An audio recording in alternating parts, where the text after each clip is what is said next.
Հայաստանի կինոմիության ազգային սինեմատեկ կինոթանգարանի հավաքածուն վերջերս համալրվել են նոր ցուցանմուշներով, որոնք ոչ միայն ներկայացնում են անկախության շրջանի ազգային կինոյի եւ հայ ֆիլմի պատմության հետաքրքիր դրվագները, այլև Սփյուռքի հայազգի կինոգործիչների, այս դեպքում իրանահայ հայտնի կինոգետ Շահեն Բազիլի ընտանիքի նվիրատվությունները։ Շահեն Բազիլը, որ տարիներ շարունակ ակտիվ գործակցություն է ունեցել Թեհրանի Ֆաջր միջազգային կինոփառատոնի, Կաննի, Բերլինի, Լոնդոնի, Բեյրութի, Կահիրեի, նաև Միլանի փառատոների հետ կինոյին առնչվող հարուստ արխիվային նյութեր ուներ, եւ նրա այրին Տիկին Արսինե Մարտիրոսյանը կինոթանգարանին է նվիրել մի քանի արժեքավոր իրեր Բազիլի անձնական հավաքածուից։ Ընդհանրապես սինեմատեքի ցուցադրական միջավայրն անվերջ թարմացվում է, քանի որ նվիրատուների օրինակը վարակիչ է։ Օրորի մենք ունենում ենք նորանոր ցուցանմուշներ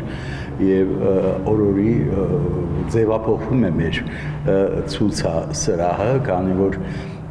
անհատ նոր բաներ ունենք եւ պետք է որ շարժում լինենք այդ իմաստով։ Կինոն ինքը շարժում է եւ մեր թանգարանն էլ պետք է հետևի կինոյի օրենքներին։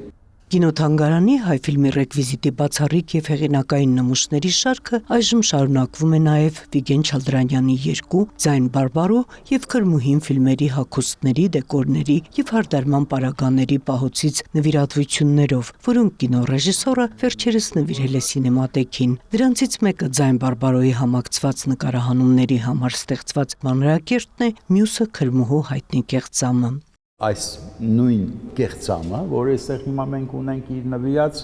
ֆիլմից,